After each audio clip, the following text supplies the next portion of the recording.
سورۃ قریش، بسم اللہ الرحمن الرحیم، لإلاف قریش إیلافہم رحلۃ الشتاء والصیف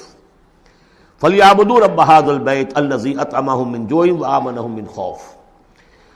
قریش کو مانوس رکھنے کے لیے اللہ نے ان کے دلوں میں محبت ڈال دی، رحلۃ الشتاء والصیف، سفر کی، سردیوں میں بھی اور گرمی میں بھی۔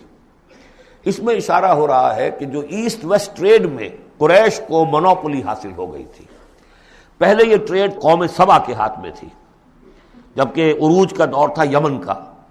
تو ہوتا یہ تھا کہ ہندوستان سے اور جاوا اور ملایا اور سماٹرا، بورنیو اور چین سے سارا جو سامان تجارت آتا تھا وہ یمن کے ساحل پر، کیونکہ نہر سویس تو تھی نہیں۔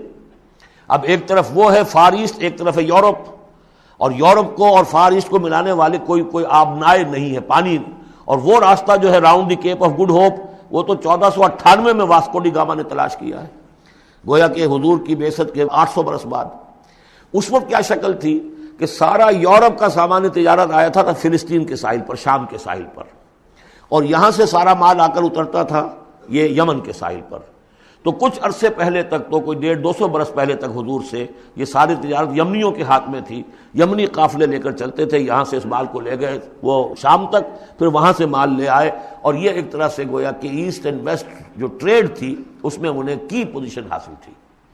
پھر جب سیل العرم آیا ہے، ان پر سیلاب آیا ہے، وہ تباہ و برباد ہو گئے، تو پھر یہی ایسٹ ویسٹ ٹریڈ جو ہے یہ قریش کے ہاتھ میں آ گئی، اور ان کو خاص طور پر پروٹیکشن یہ حاصل تھی کہ چونکہ یہ خانہ کعبہ کے متولی تھے اور وہاں تمام قبیلوں کے بت رکھے ہوئے تھے، گویا کہ سب کے خدا ہاسٹیج تھے ان کے پاس، لہذا ان کے قافلے پر کوئی حملہ نہیں کر سکتا تھا، کسی اور کا قافلہ بچ کے جا نہیں سکتا، اس قافلے کو لوٹتے تھے بدو، اور اس کو جو ہے کوئی حفاظت نہیں ہوتی تھی۔ لیکن قریش کا قافلہ بدو دور رہتے تھے کہ یہ تو خانہ کعبہ کے متولی ہیں، اور اگر ہم نے ان کا قافلہ لوٹا یہ ہمارا بت اٹھا کے پھینک دیں گے باہر وہ خانہ کعبہ سے۔ اس لیے انہیں اس خانہ کعبہ کی وجہ سے وہ پوزیشن حاصل ہوئی کہ انہیں تونگری اور دولت مندی حاصل ہو گئی، اور پھر یہ ایسا کرتے تھے، سردیوں کے زمانے میں یہ اپنا چکر لگاتے تھے یمن کا، اور گرمیوں کے زمانے میں جاتے تھے شام کی طرف، فلسطین کی طرف، چونکہ وہ گرم علاقہ ہے تو وہ سردیوں میں، اور یہ چونکہ زیادہ ٹھنڈا علاقہ تھا وہ گرمیوں میں۔ لإلاف قریش، اس واسطے کے مانوس رکھا قریش کو، إلافہم رحلۃ الشتاء والصیف، ان کے دلوں میں وہ الاف سے مراد کیا ہے کہ سفر جو ہے ان کا جاڑے کا اور گرمی کا، اس سے ان کو گویا کہ مانوس کر دیا۔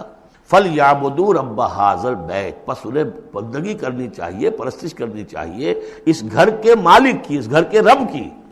انہوں نے یہاں لا کے 360 بت رکھ دیے ہیں،